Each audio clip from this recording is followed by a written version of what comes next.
We have an update tonight. Rhode Island's Attorney General is throwing his support behind bills in Congress that would expand background checks on all gun sales. The U.S. House passed the legislation last week.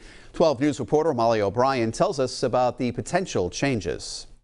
During the pandemic, gun sales have increased, with many sales happening online. At Monday's event, speakers highlighted the need to close background check loopholes. So we know background checks work.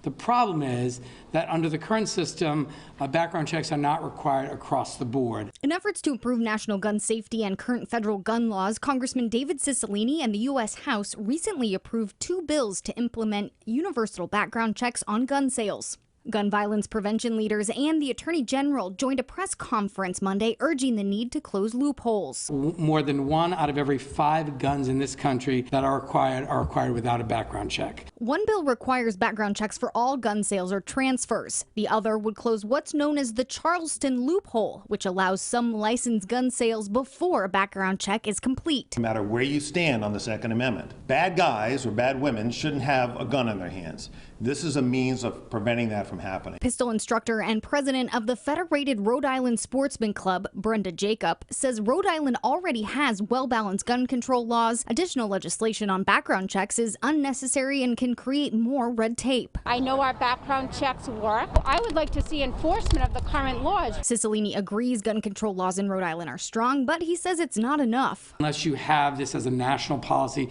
someone who comes from a state that doesn't have the same quality of gun laws can go to that state, do it, and then bring the gun into Rhode Island. Part of the solution has to be that they have to be applied across the country, and that's why national gun laws are so important.